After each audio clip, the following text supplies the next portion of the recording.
البدع والأهواء، أهل البدع العقائدية وأهل البدع السياسية.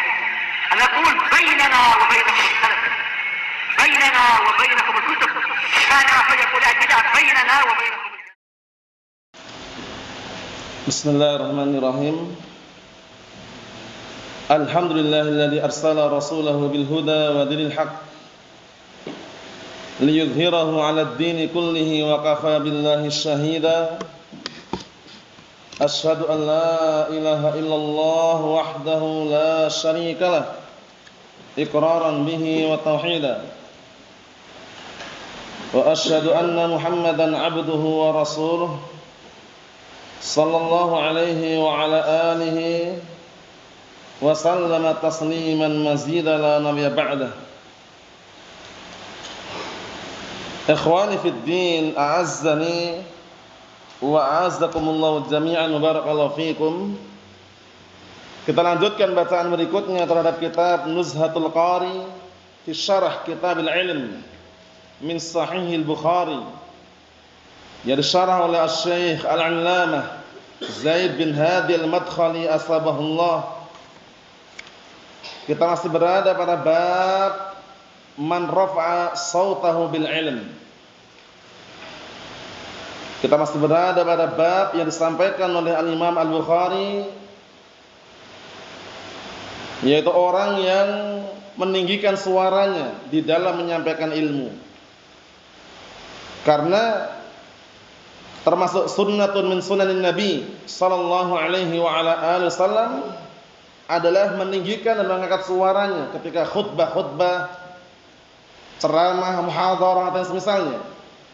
Bahkan beliau dikenal apa? Ketika berkhutbah berapi-api.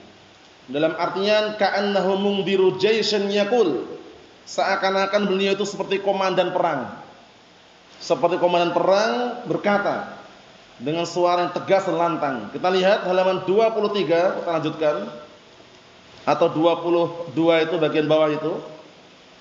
Qala al-mu'allifu asbahullah, setelah beliau menyebutkan ayat wudu, karena kaitannya masalah apa sih yang diperingatkan?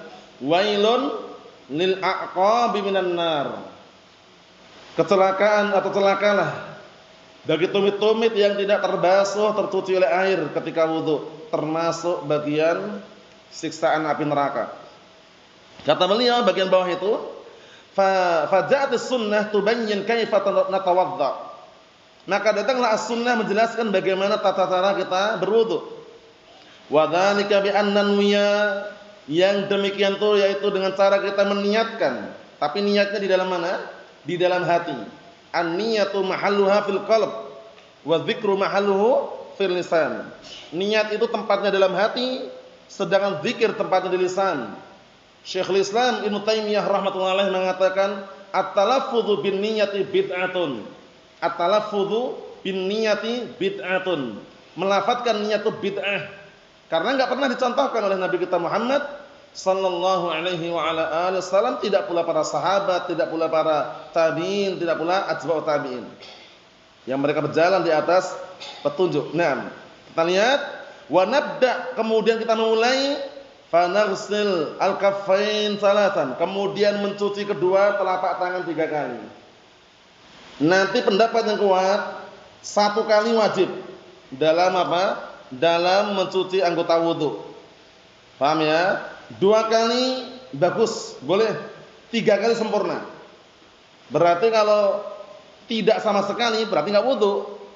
Ya kan? Oleh karena itu ya pastikan sekali itu jangan terlewatkan. Kecuali bagian kepala sama telinga, itu hanya sekali saja.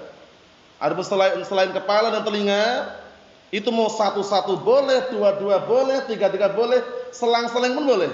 Itu pendapat yang kuat nanti. Selang-seling maksudnya mungkin tangan 3 kali, wajah 2 kali, ya kan? Kemudian nanti bagian kaki 1 kali, sah aja. Karena yang wajib sudah dia tunaikan sekali yang wajib. Paham maksudnya mencucinya itu loh? Bisa dipahami? Yang kita baca nanti biar tambah jelas. Ini beliau menyebutkan globalnya dulu. Kita mencuci kedua telapak tangan 3 kali. Kemudian wa natamatmat, kemudian kita berkumur-kumur. Wa nastansyik salasan, berkumur-kumur dan memasukkan air ke dalam hidung 3 kali. Itu satu paket. Afan, antum ambil air, masukkan ke mulut plus masukkan ke hidung. Kemudian kumur-kumur dikeluarkan berbarengan. Paham? Jadi masukkan ke hidung bukan air sendiri loh ya. Satu kali ketika masukkan ke dalam mulut terus masukkan ke dalam hidung. Memasukkan air dalam hidung namanya istinsyak. Mengeluarkan namanya apa? Istinsar.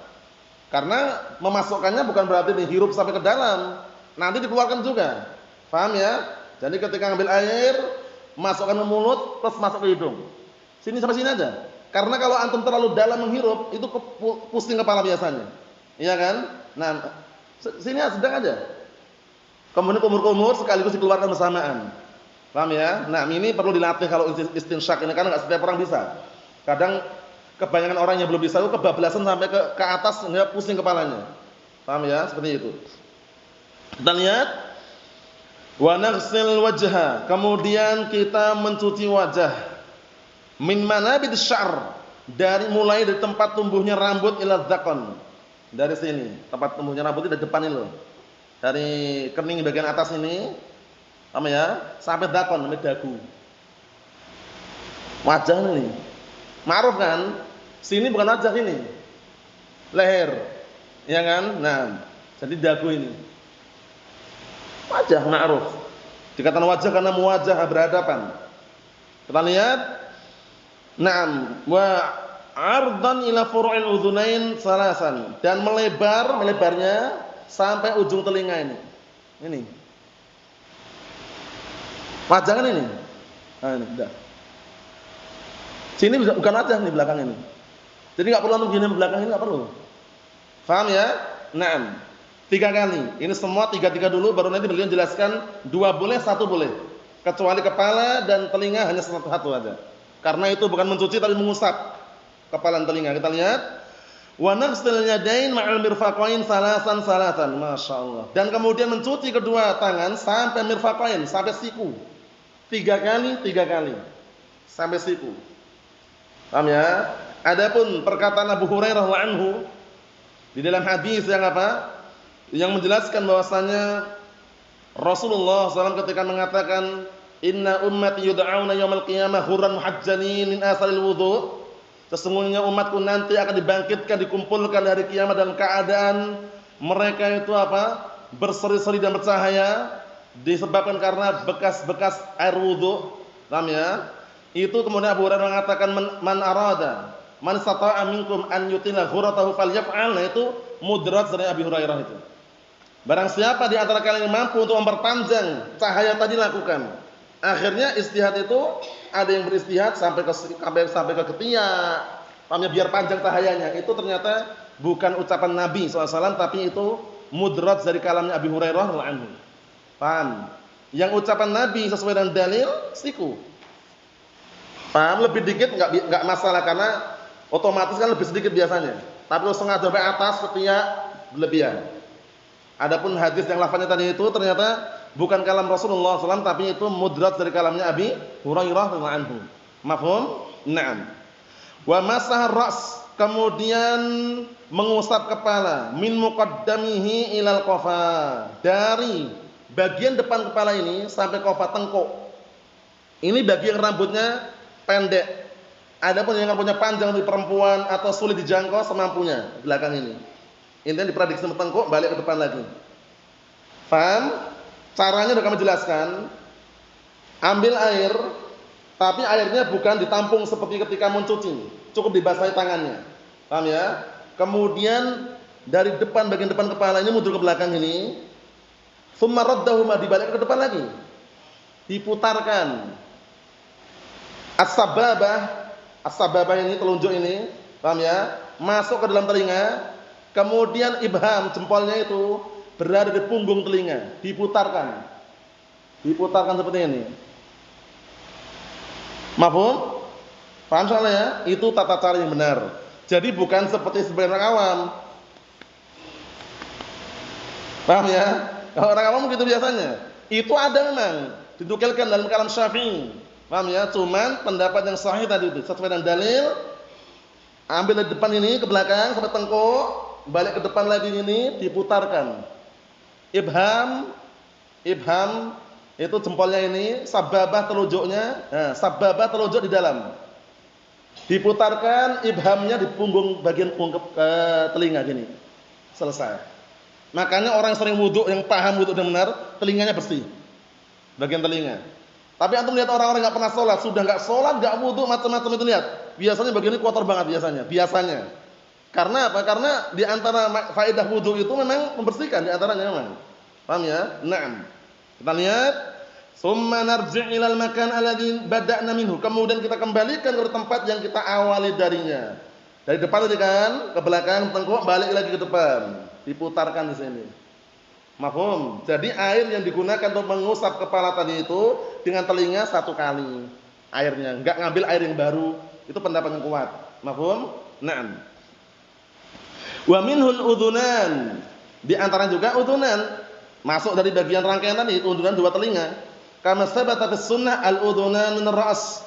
Bahwasanya kedua telinga termasuk bagian dari kepala, sehingga ketika mengusap kepala otomatis telinga diikutkan. Mahfum salah ya? Naam. Ya'ni fil hukum, maksudnya dalam hal hukum. Dalam hal hukum ini telinga termasuk bagian dari kepala sini ya. Jadi ketika mengusap kepala, telinga jangan sampai lupa. Tsumma naghsil ar-rijlain ila al-ka'bain, kemudian baru mencuci kedua kaki sampai ka'bain. Mana ka'bain? Sampai kedua mata kaki. Paham ya? Ingat-ingat ya, jangan sampai terlewatkan tumit-tumitnya. Ancamannya wailun lil a'qab. Celakalah bagi tumit-tumit. Bukan berarti selain tumit enggak bermasalah. Intinya anggota wudu itu kalau enggak tercuci oleh air, dikit aja ancaman neraka. Saya pahami ya, itu tumit-tumit itu karena kebanyakan orang lupanya di bagian tumit itu. Terlalu buru-buru kemudian bagian kaki cuman digini-ginikan di keran misalkan, ternyata bagian tumitnya lupa. Hati-hati itu. Benar-benar nih isti'ab, dicakupkan semuanya. Naam, kita lihat. Ai ma'al ka'bain, maksudnya bersama kedua mata kaki. Hadza akmalut taharah minal hadats al-asghar. Penting ini. Ini merupakan bersuci yang paling sempurna dari hadas asghar. Kenapa disebutkan hadas asghar? Karena kalau hadas akbar tidak cukup dengan wudu. Kalau hadas akbar harus disucikan dengan apa? Dengan mandi. Seperti mandi janabah, mimpi basah, berhubungan badan. Itu nanti mandi janabah itu menghilangkan hadas akbar. Kalau sudah hilang yang akbar, otomatis yang asghar juga hilang. Jadi kalau antum sudah mandi janabah, mandi besar dengan mandi yang benar loh ya, barakallahu fiik, maka tidak perlu wudu lagi selama dia tidak batal setelah mandi itu. Paham ya? Karena yang akbar aja hilang, otomatis yang asghar. Mafhum? Itu kaidahnya. Kita lihat sini barakallahu fiik, kata beliau, fa in tawaddu'a marratain sahha dzalik. 2 kali benar. Jadi enggak harus 3. Jangan sampai harus 3, kalau enggak 3 enggak sah. Itu salah ucapannya. Lihat ini. Memang dalilnya ada yang 3, ada yang 2, 1 pun ada dalilnya. Sehingga mana yang dia lakukan selama 1 sudah dia tunaikan sah itu loh. Kecuali kepala dan telinga hanya sekali. 1. Kita lihat. Fa in tawadda'a marratain, masyaallah. Apabila dia berwudu 2 kali sah dzalik, sah wudunya. Au marrah sah dzalik. Atau sekali-sekali sah juga. Jadi jangan nyalakan loh ya. Nah, terus bagaimana kalau selang-seling? Ustaz, kalau selang-seling bagaimana? Kumur-kumur 3 kali, nanti wajah 2 kali, nanti kaki sekali. Au ba'dul a'dha' marratain wa ba'du salasan, kullu dzalika sahih. Lihat nih.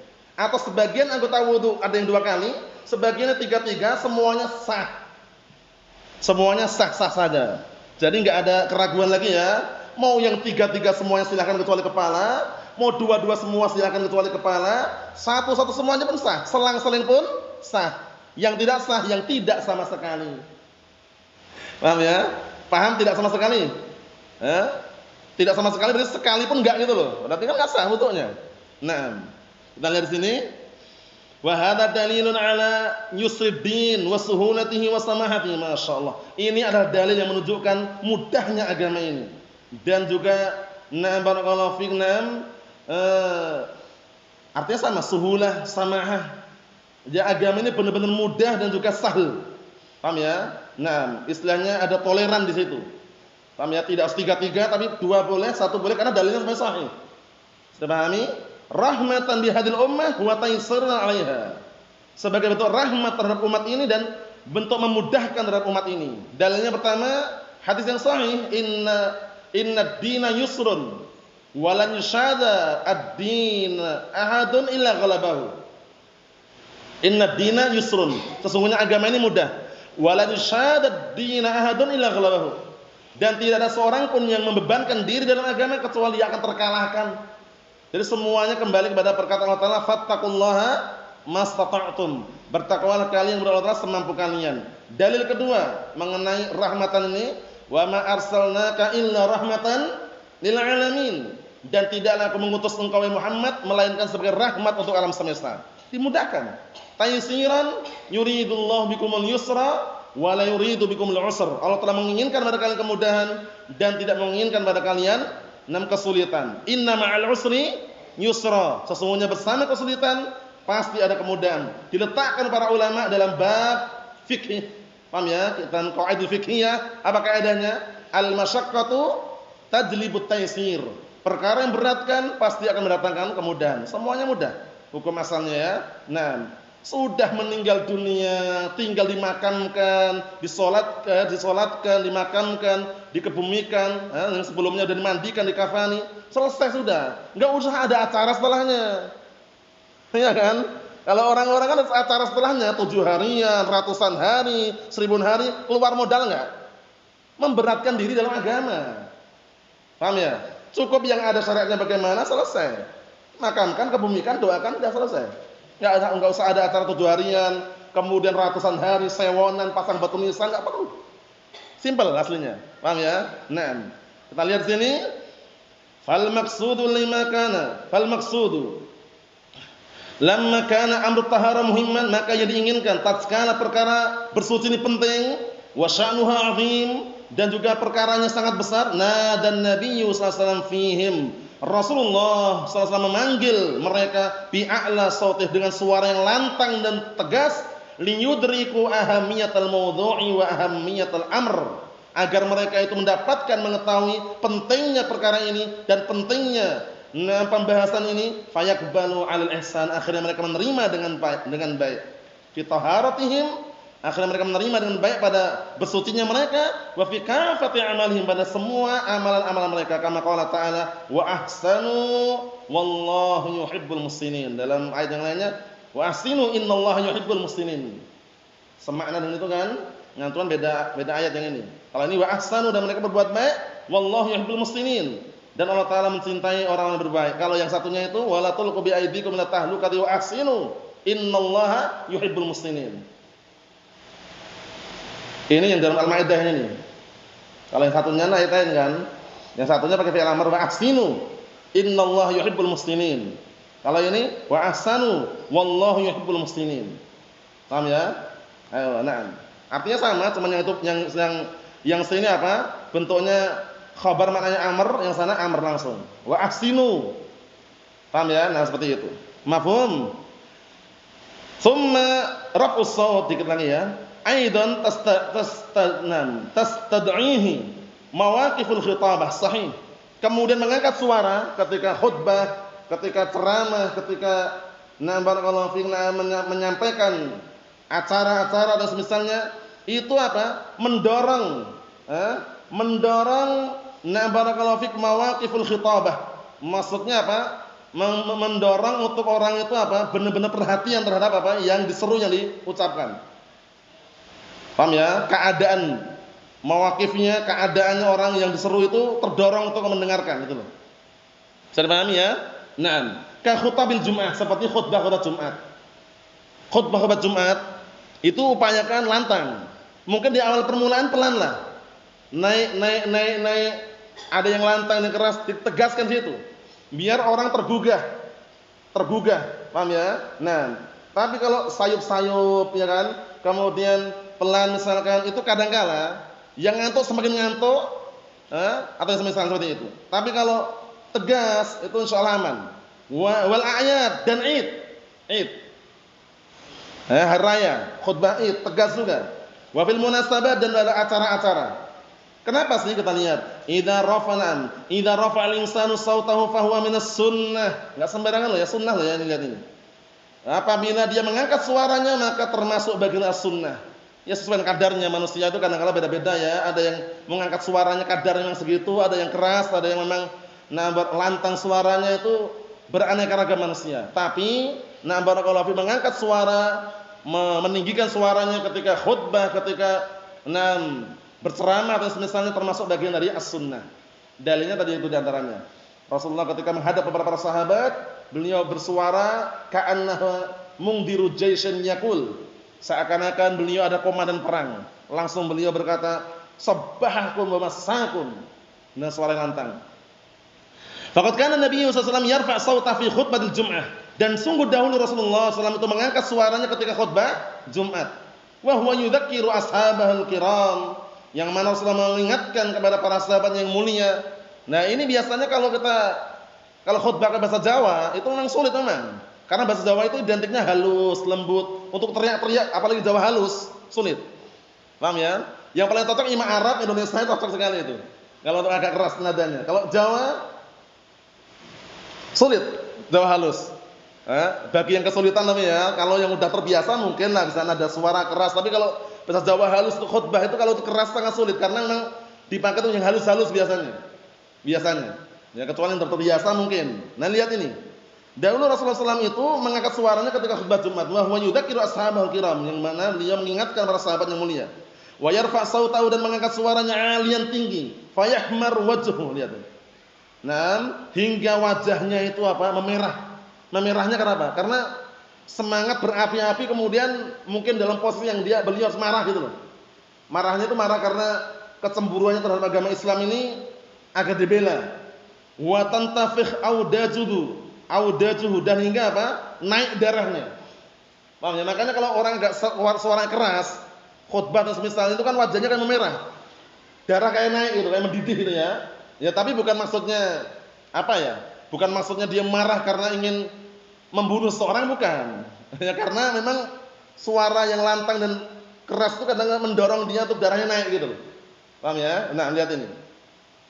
Li ahamiyatil amr alladhi yahussun nas ala fi'lihi, dikarenakan pentingnya perkaranya yang mendorong manusia untuk melakukannya, aw ala tarkihi, atau untuk meninggalkannya, aw yusihim, atau memberikan wasiat kepada mereka, aw yudzakiruhum, atau mengingatkan mereka bil yaumil akhir, tentang hari kiamat, wa ahwalih, dan ngerinya hari kiamat, wal qurub, dan gentingnya hari kiamat allati taqa'u fihi, yang terjadi padanya, wal umur allati qassallahu azza wa jalla khabaraha. Wal umur allati qassallahu azza wa jalla khabaraha fil Furqanil Karim, dan perkara-perkara yang Allah kisahkan kabarnya dalam Al-Qur'an Karim. Furqan itu Al-Qur'an maksudnya, karena termasuk nama Al-Qur'an Furqan kan. Al-muta'alliqah bil yaumil akhir, yang berkaitan dengan hari akhirat, wa fi as-sunnah al-mutahharah, dan juga di dalam as-sunnah yang suci. Dan maksudnya dalilnya itu ada dalam Al-Qur'an dan as-sunnah. Nah, ketika bahas seputar itu memang harus tegas itu memang, apalagi hari kiamat. Ya ayyuhan nasu taqu rabbakum inna zalzalatas sa'ati syai'un 'adzim. Jelaskan biar istilahnya itu, biar jamaah itu merinding gitu loh. Merinding mengingat ngerinya hari kiamat. Ya kan, seperti itu. Itu contoh aja, karena beliau sebutkan di antaranya seperti memberikan wasiat, memberikan peringatan tentang hari kiamat, ngerinya, gentingnya. Nasallahu as-salamata wal afiyah, walhamdulillahirabbil alamin.